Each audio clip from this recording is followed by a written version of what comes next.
born in the year 1776, is the symbol of freedom in America, waving proudly overhead, offering hope for the oppressed and those in despair, and serving as a reminder that we are assured of life, liberty, and the pursuit of happiness. An organization perpetuating the ideals and principles of the United States of America is the Freedoms Foundation at Valley Forge, Pennsylvania, with 43 chapters in 21 states. Founded in 1949, the nonprofit, non-political, and non-sectarian organization is dedicated to the cause of human dignity, freedom, and the free enterprise system, and the development of responsible citizens. In short, making Americans proud of America. Its president is Dr. Robert Miller. The main objectives of the foundation are to make Americans, particularly young Americans, aware of the fact that as citizens in this free society, they have certain rights, but with those rights they also have responsibilities, and that every citizen has a responsibility for the perpetuation of this system and the passing of it on intact to generations yet to be born.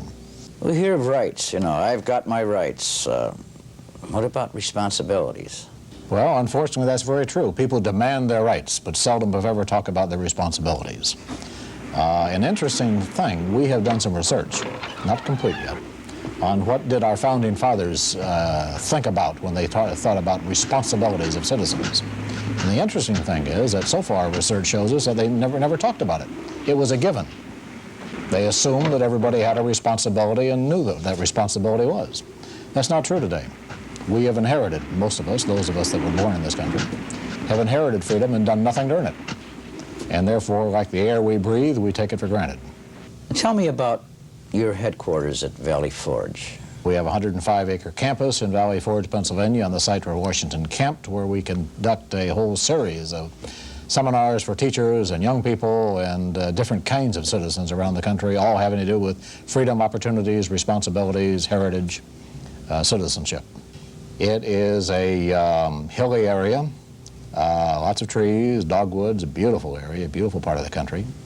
It obviously is a very significant site in our history. There are some historians who say that the Revolutionary War was won at Valley Forge, even though no battles were fought there. It was there that a defeated army marched in for encampment, and a victorious army marched out 6 months later. We're best known for the awards program. That's what gets all the publicity. But basically, we are in the educational business. We have a series of seminars on our campus. We will have this year over 2,000 high school juniors from 48 or 49 states on our campus for youth leadership workshops.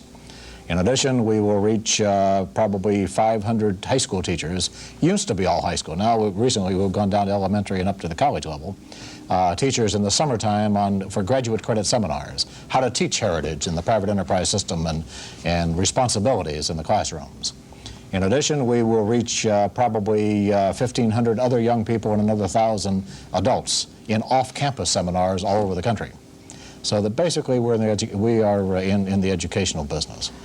Are you concerned in any way with the media, with their activist-type reporting and cartoonists always depicting the negative?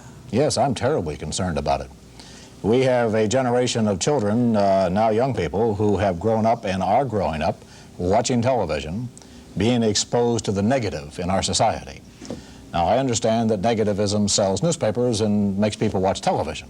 It's the sensational. But if you look around this country and really understand it, the negative is the small minority of what actually goes on. There's far more positive and good things going on by citizens all over this country than there is negative activities, and we simply don't know about it. The media doesn't report it because it does not sell newspapers. How do you view the youth of today as compared to the youth in the turbulent 60s? I think the kids of today are just like kids have always been, with minor exceptions like the Vietnam period. They're good, wholesome kids that really, if push came to shove, would do whatever was needed to defend this country. They believe in it. And Americans in general? By and large, I think Americans in general have recaptured their lost sense of values. What do you see as the trend that may bringing Americans rallying around the flag once again? Oh, I'm not sure it's a trend that's bringing them around the flag. I think it's a returning to the way we have always been. We have always, from the very beginning, been a flag-waving nation. Proud of our country, America first, we can do anything. And I think we're returning to that feeling.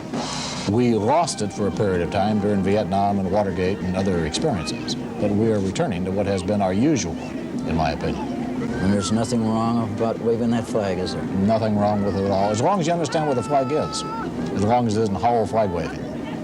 And the difference? That it's motivated by an understanding of our country, that there's some substance behind the waving of the flag. Patriotism, it seems to me, is an educated American who understands our heritage and is committed to his responsibilities for the preservation of our society.